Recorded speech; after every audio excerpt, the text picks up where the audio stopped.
Hello, my fellow chatterers and book lovers, and anyone else who's popped in because you're curious or you got a bit lost. I'm Chatty, and welcome to my channel, Chatty the Mad Chatter. And I'm going to be chatting away madly about the personal rules for reading tag. I'm so excited to do this tag.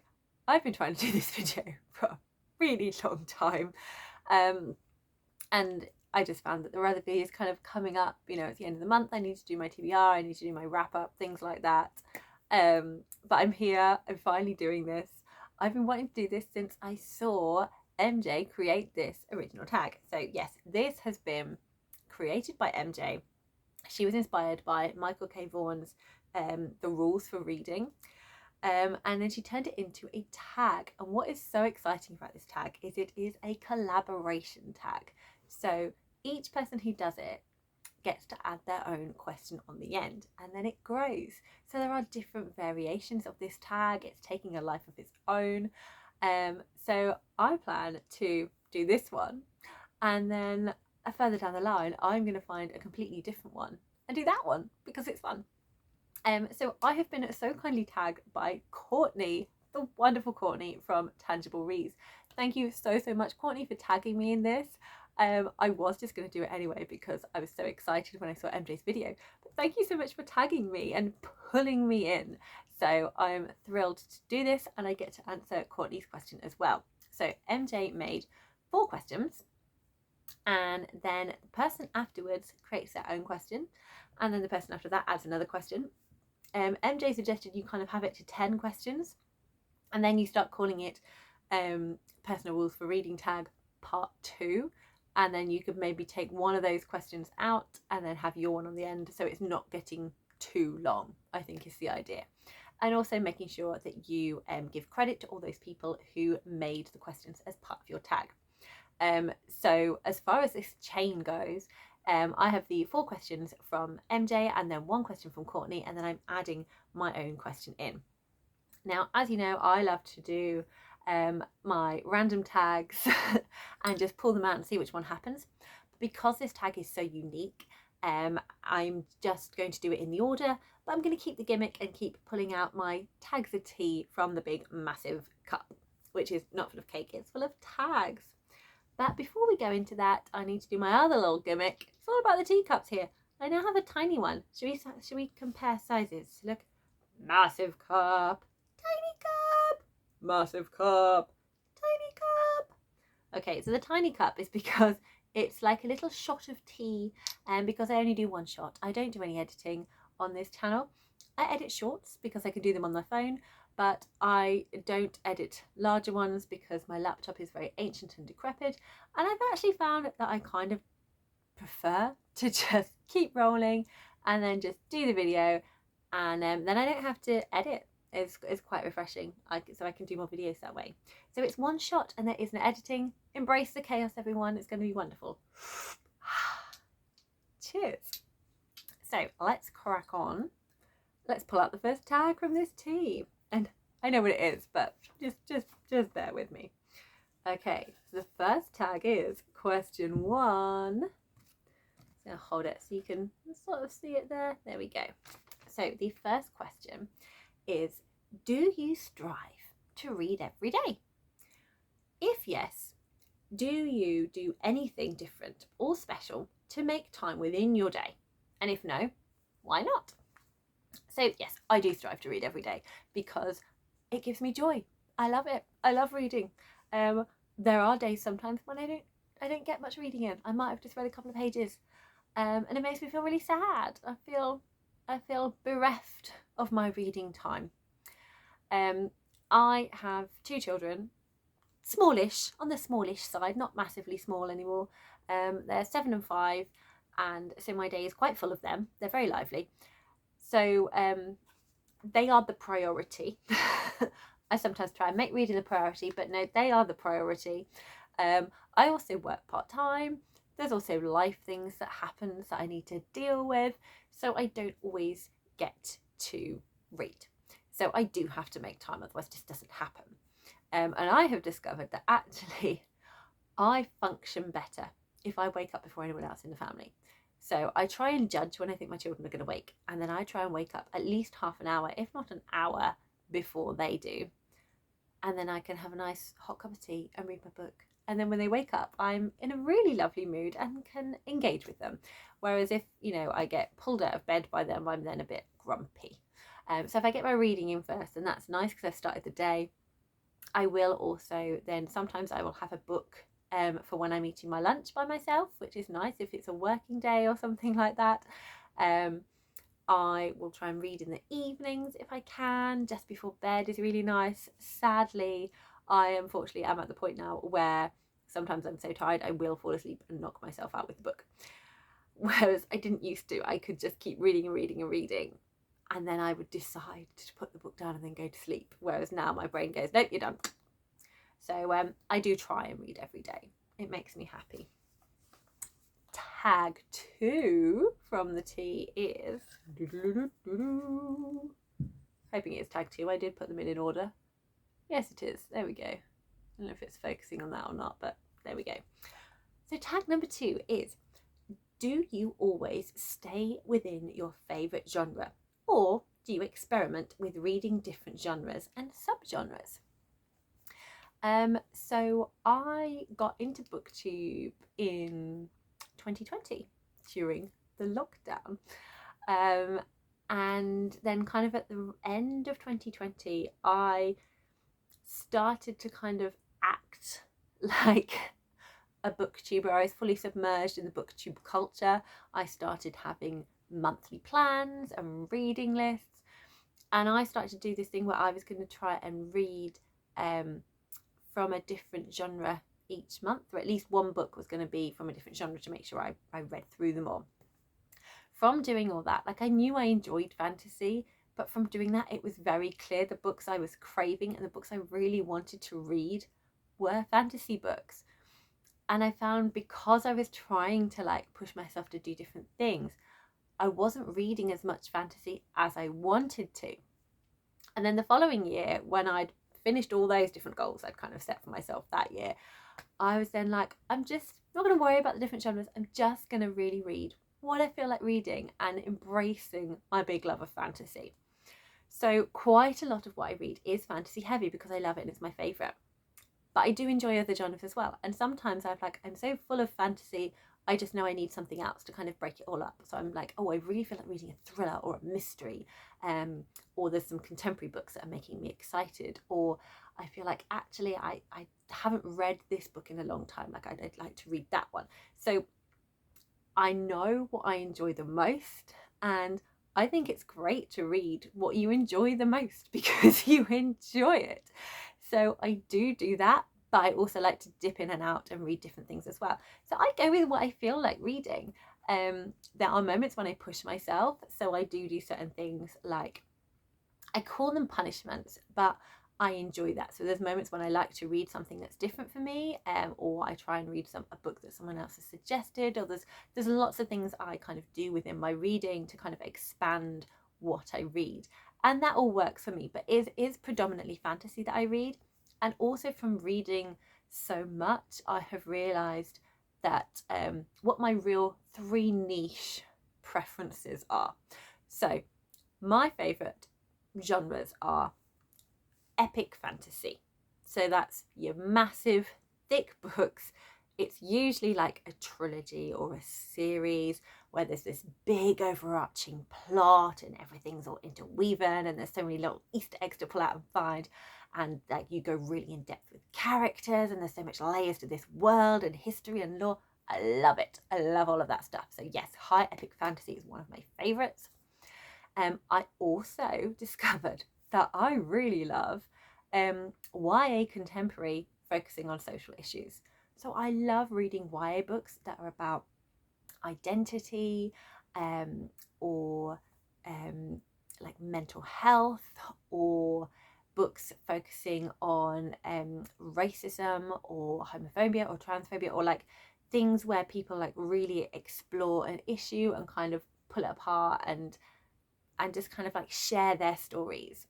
So I really enjoy all of those as well. There's just something, it just excites me, and I just have a great time when I'm reading those sorts of books. which is not something I would necessarily have thought about myself, but from doing booktube I've discovered like actually that is one of my favourites. And my final favourite is I love whimsical middle grade fantasy. So I love all of that imagination and like wholesome joy and these beautiful fun worlds and like following like a child character on a quest, and I just love all of that. So yeah, those are my 3 favorites. But like I said, I do enjoy a whole range of different books. I've also found things that I don't necessarily think I'd enjoy, like memoirs. I've found some really good memoirs that I really love. So I do have a favourite genre, but I like to pick in and out of it and follow my mood. So yeah, read what you enjoy. Read what you enjoy. It's all good fun. So the 3rd tag from the T is number 3. I have no idea if this is focusing or not. The light's a bit weird in here. There we go. I'm going to read it to you anyway. So number 3 is, do you DNF, which is did not finish? If yes, what was the last book you DNF'd and the reasons why? If your answer is no, then what drives you to finish the book? So yes, I do DNF. And the last book I DNF'd was The Silmarillion by J.R.R. Tolkien. And I stand 100% behind that decision because I wasn't getting any joy from it. It wasn't giving me anything. It wasn't doing anything for me. I was just reading to get to the end of the book. I was like, why am I doing this? There's so many other books I want to read. Why am I doing this? I think I got to just under 100 pages, and so I'd got past the early stage where it's very much like the world has been created biblical, but the biblical language kind of didn't leave it. It was very dense. There weren't any, I knew it wasn't going to be like character focused, but I thought the story might be more kind of like mythology, folktale based, but it was biblical. It was literally the text of the Bible. And then unto the elves came thus, which was previously known as this, and otherwise known as this. And it was so dry. I was like, I don't actually care. I don't care. I don't need to know this. It's fine. I love Lord of the Rings. I'm very happy with my love of Lord of the Rings. It's a wonderful story. I cannot get behind this. So I'm going to stop because I'm not enjoying it. So why should I force myself to do that? My time is precious. My time is precious. I don't want to read stuff that I'm having to force myself to. Having said that, there are books where I'm not enjoying them, but I don't stop reading them.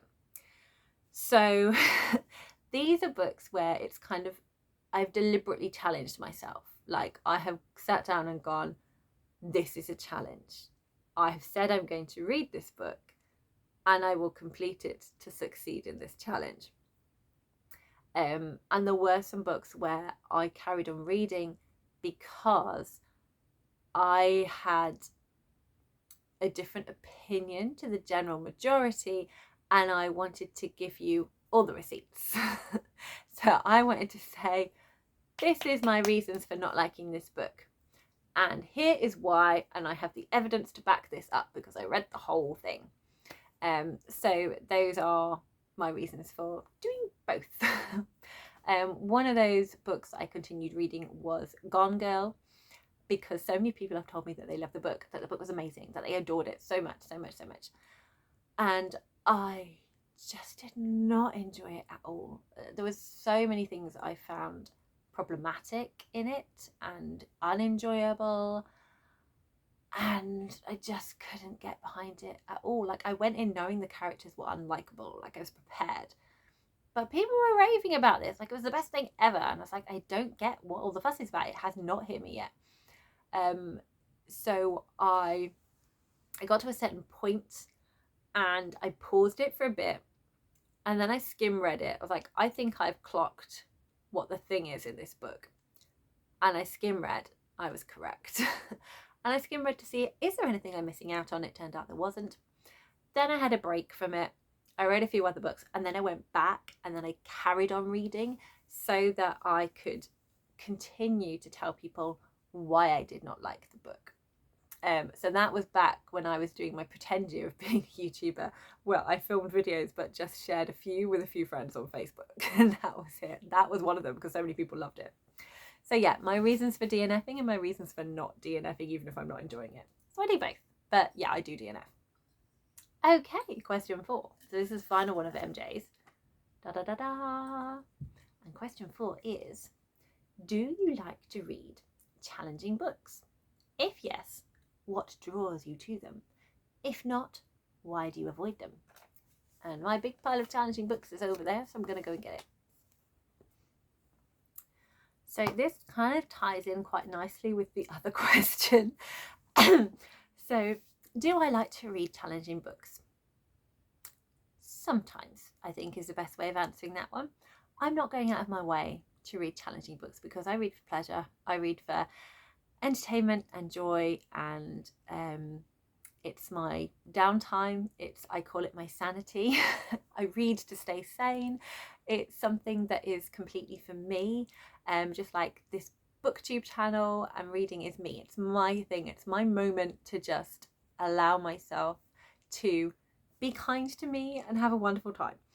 So sometimes I don't want to be challenged because life can be challenging. So sometimes I just don't want to be challenged. So for example, the Silmarillion was challenging and I didn't want to read it, so I stopped. But sometimes I did a whole video previously about intimidating books and what makes a book intimidating. So I think that is slightly different to challenging. Like some people find like longer books and bigger books kind of like challenging or intimidating. And I think that totally depends on the book. I think there's some books I'd be less inclined to pick up because there are so many other books I want to read. That means I'm reading less of those books by dedicating it to that one book, if that makes sense. But there are books where I'm like, I want to kind of experience what's going on in this book. I've heard all these things about it. I want to taste it for myself and see what happens. So one of these books I did that with was Anna Karenina. I heard lots of people talk about this. I really enjoyed the BBC drama War and Peace by Leo Tolstoy. So I was like, I enjoyed that. How about I read one of his books and let's see. I didn't know the story that well. I knew the premise of Anna Karenina, but I didn't know the story that well.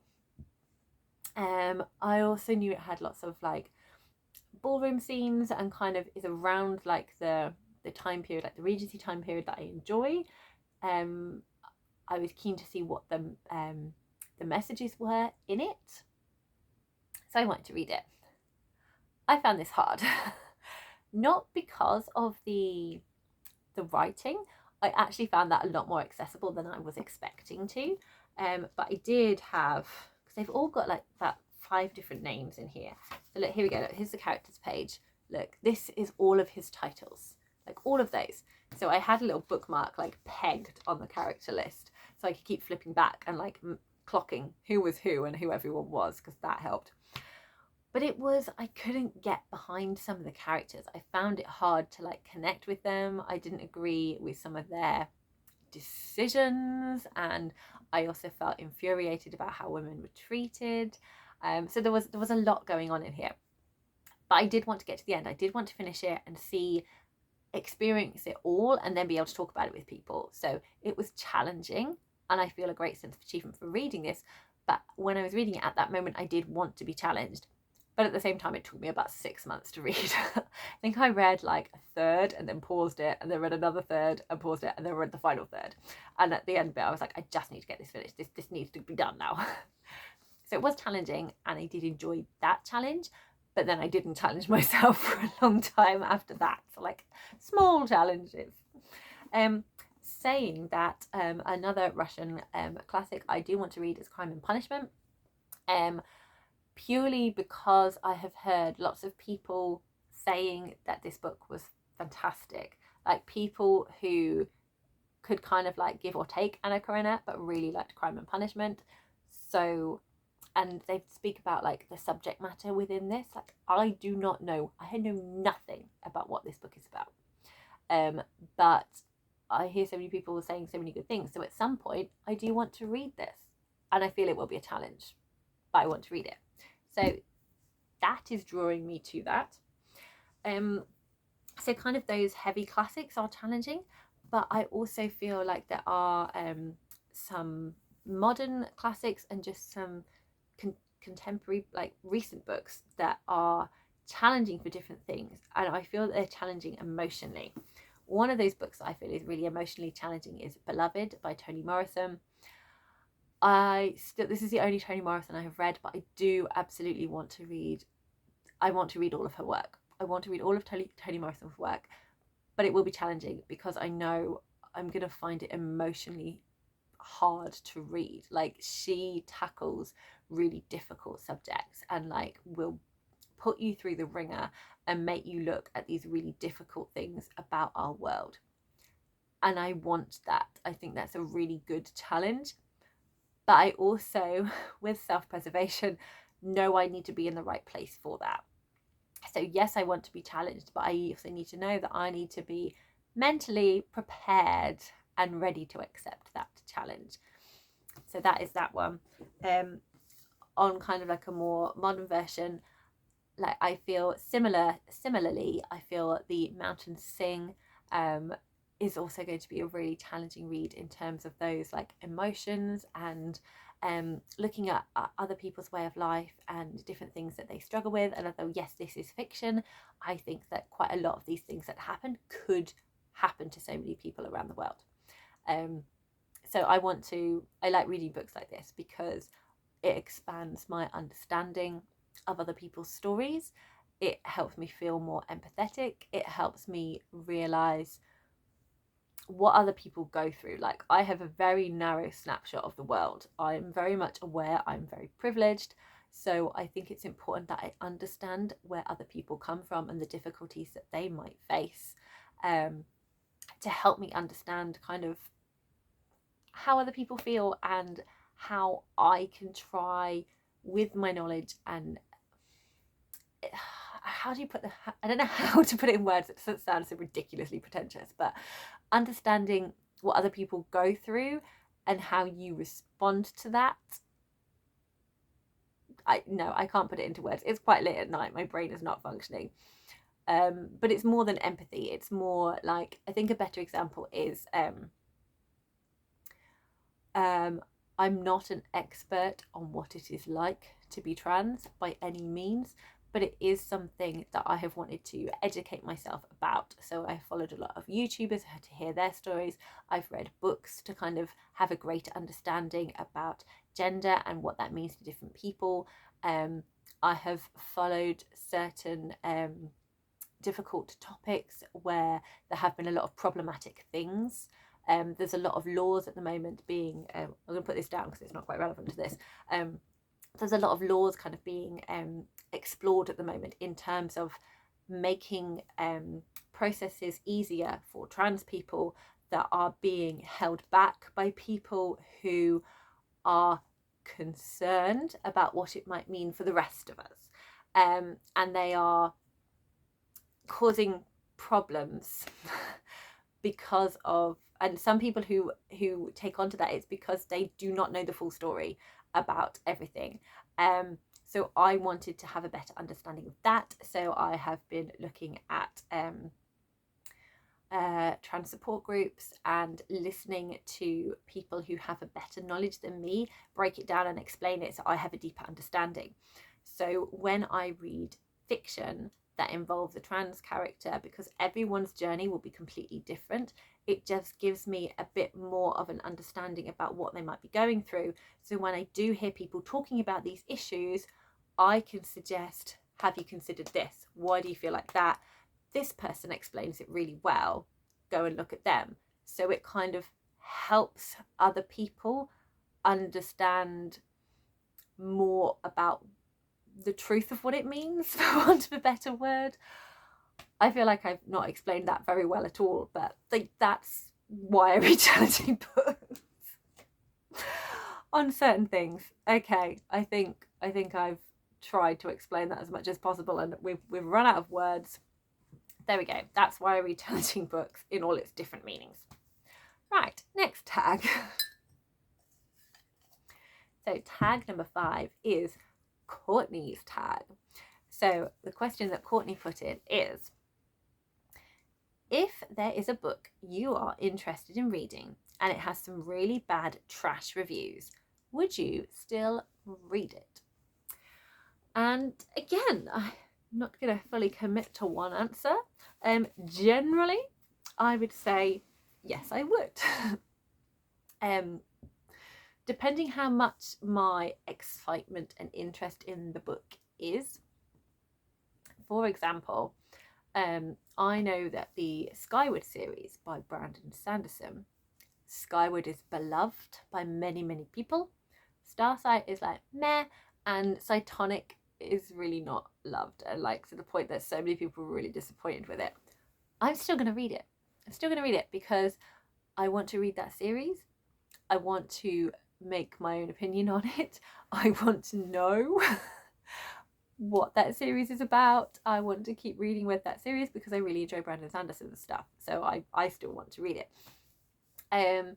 There's a book that I read recently, The Library of the Dead, where I was really, really hyped for the book. And then a lot of the reviews are 3 stars isn't bad, but you know when you see lots of 3 stars and not a lot of 4 or 5, and then there's some that were 2, I was like, oh no, I really want to read that book.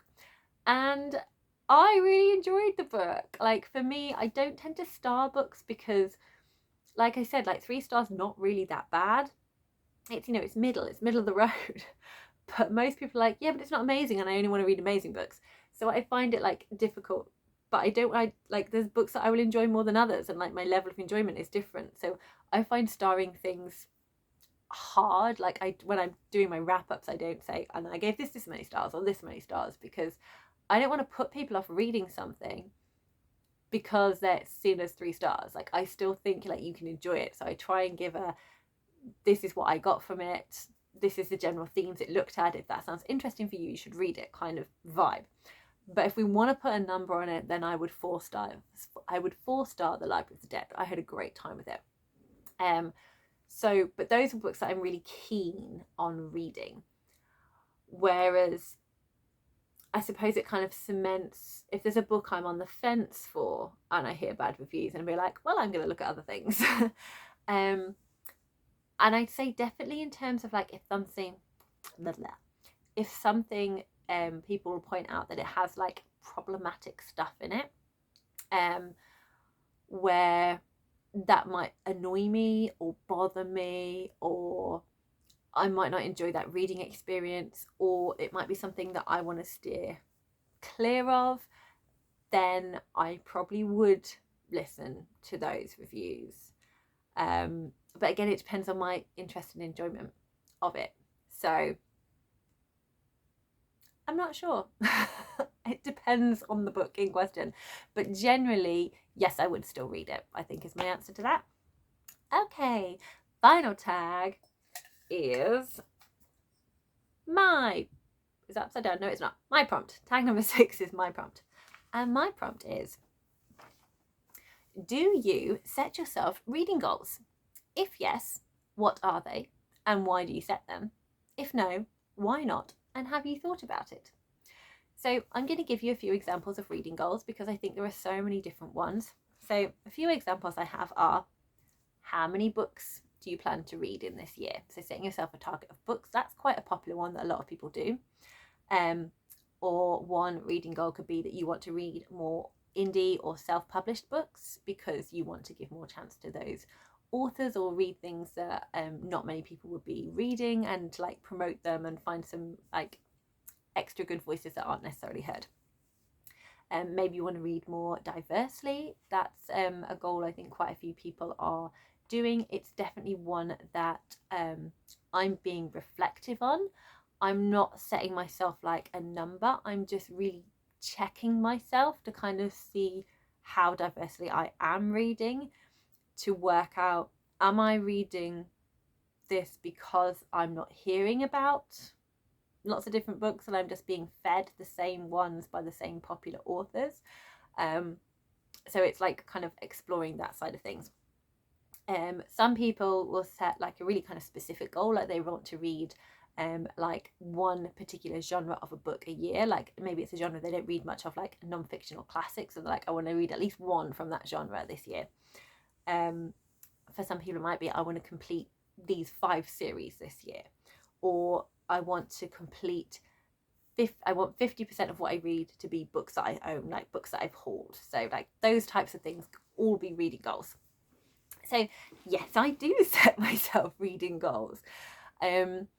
I don't necessarily think there's that specific. That might change because I haven't been on BookTube for the full year, and I do like watching all the videos that people do of reading goals for like the year and things like that. I've definitely set myself challenges this year. Like I've wanted to I set myself challenges and then paused them.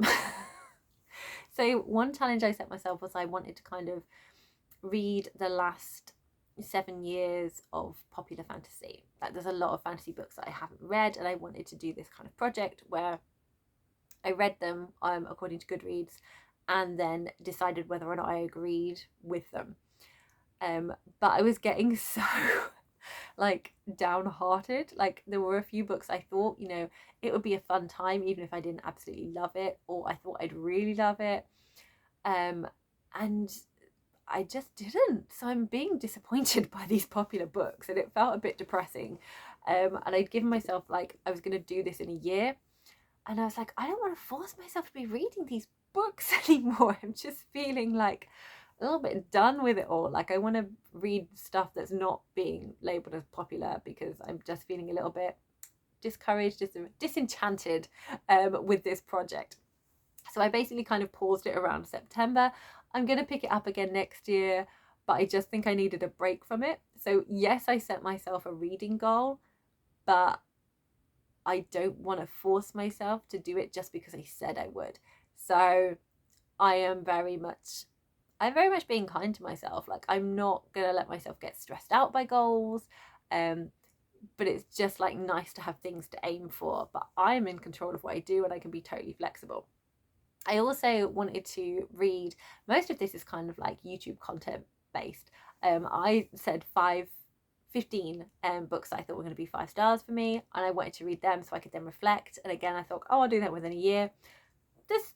I don't think I've even done half of them. So instead of it being a year thing, I'm just going to wait until I've read 2/3 and then I'm going to reflect on them. So I don't need to put it in a year. Like most people are like, I need to do this by the end of the year. I need to do this by the end of the year, because it gives you a nice like time frame to put it in. But I've decided actually I'm just not going to put myself in a time frame. I'm just going to finish when I finish, and then I'll look at it, and then I'll set some more goals. Another one was to kind of keep myself focused on certain books. I like rereading. I also like reading new things. So I gave myself 5 books that I wanted to focus on, like individual books, and 1 series that was a reread and a new read. And again, I hadn't always kind of felt like picking them up. Or there were other things, like my buddy reads definitely took over this year. So I was like, again, I'm not going to set a finish at the year. I'm just going to keep doing it till I've read the majority and then talk about them. So the new series was the it's got a name and I can't remember what the name of the series is, but the first book is The Pillars of the Earth. I've only read The Pillars of the Earth. I haven't read on any more. But I'm okay with that. That's fine. I will at some point, when I've cut my series down, I've got different ones that I'm focusing on, I will get back to it, and then I can reflect on all those books afterwards. So I set myself goals, but I'm being flexible with it and not putting myself under any pressure. But it's fun to kind of have a focus. I'm someone who enjoys a plan. That's why I like doing TBRs. It gives me a range of different things to focus on, because there's so much choice. All of this, which ones do I go for? Which ones do I read? Whereas having a plan and goals kind of helps me narrow it down. I'm definitely being more reflective on what I read. I like doing like a stats at the end of each month to like judge what have I been reading. Have I been reading across a range of genres? Have I been staying more specifically with one? Am I reading a range of like female authors and male authors and non-binary authors, or am I just kind of sticking predominantly in one space? And am I limiting myself by doing that? Am I showing publishers that I want to be reading all of these different stories? So I like doing things like that, but it's not necessarily a goal at the moment specifically. I definitely have goals that I'm thinking of. Even though I said about a year, I am thinking for my goals ahead, like when I get to the year. So I do have things in mind that I do want to focus on for next year. So stay tuned for all those fun goal videos. But yes, I set goals, and that's why. Ta-da! We've drunk the tea. There's no more tags. So I really love this tag. I love seeing it grow. I love seeing everyone's different answers. If you want to take part, tag. You are it. Please pick up the tag. Everything will be in the description. Don't forget to credit MJ and also Courtney for their parts within this. I will put all their descriptions in below, and I will also put their videos in here as well so you can see them. And have fun. If you are an Instagrammer rather than a booktuber, do it on your Instagram. That'd be really cool. If you don't have social media, if you are someone that likes watching stuff but doesn't want to do it themselves, please tell me in the comments. I would really love to know. Please tell me, do you strive to read every day? Do you just read a particular genre? I'd love to know, and I'd love to chat with you in the comments. So please do get chatty. Get chatty. We like it. But there are some specific people that I'm definitely going to tag as well, because it gives me a chance to shout out their channels and also spread the love. So the people I would like to tag are Vidania from Vidania Silverscribe. She is such a magical booktuber. You just feel so cozy when you watch her videos. She's really kind of started to go out of her way to just give this aura and atmosphere. She's got more creative with like her editing and things, and you just have such a magical time when you're watching her videos. It's really beautiful. So I would love to hear all her answers to these questions, and I'd love to know what extra ones she puts on the end of this tag. I would also like to tag Mason from Mason in the Dark. Again, he is another fabulous booktuber who has a wonderful channel. He is hilarious. He is also an absolute sweetheart. Makes me laugh so much. So Mason, I want to hear about your reading habits. I know you've had a bit of a slumpy time recently, and also I think it's great that you're focusing on your writing goals rather than your reading ones. But overall, I'd love to hear your thoughts on all of these, and also what question you'd add on the end as well. I want to tag Michelle from Michelle's Melancholia. As far as I know, I don't think you've done this tag, because I know you kind of like are, you know, following MJ and are very active like in her Discord and things, but I don't think you have done this. But if you have already, then I'll just enjoy checking your video. But like I said, the last time I checked, you hadn't. But Michelle, again, has another wonderful atmosphere on her channel. She is like the spooky gothic queen. You get wonderful kind of Halloween. It's Halloween all year round with Michelle, so you would really enjoy her channel as well. She's got this lovely kind of setup when you start her video. So yes, I'd love to hear Michelle. I'd love to hear all your thoughts on these two. I also want to hear Zainab's thought from Dear Zainab. I recently discovered her channel, and I really enjoy hearing her talk about all her books. So Zainab, I'm really interested to know about your goals for this as well. That would be very pleasing to know what you think, and I want to know what your question would be. And finally, I want to tag Marie from Read Find Books. Again, I know you're quite active in MJ's Discord, but again, I don't think you have done this particular tag. So apologies if you have and I haven't seen it. I look forward to watching that video. But Marie, I really want to know what questions you would add in here. Marie reads very eclectically. I would say Marie definitely reads challenging books, but I'd love to know more about her philosophy kind of behind what draws you to those books. I want to know more, and I'm really intrigued to see what question you're going to put on here as well. So those are the people that I'm tagging. I do hope that you liked this video, and if you're not familiar with all the people I've mentioned, go and check out their channels, because they're all fabulous. They're all so different, like all of those all the 5 people that I tagged, very different booktubers. But that's what I love about booktube, that we're all so different, but so much fun. So do give this a like if you enjoyed it. If you haven't already subscribed but you like the vibe, do click that so you can be part of this community with me, and I will see you all in my next video. And if you made it to the end, because I know my videos tend to be a bit longer than the average video, just a little bit because I can't stop talking, then please do put a emoji. What should we use this time? Do a light bulb. Do a light bulb emoji, because ding, ideas. Ideas for your personal rules of reading. Just do a light bulb. I don't know why. It's getting late. It's all crazy here. Let's finish. Happy reading, everyone.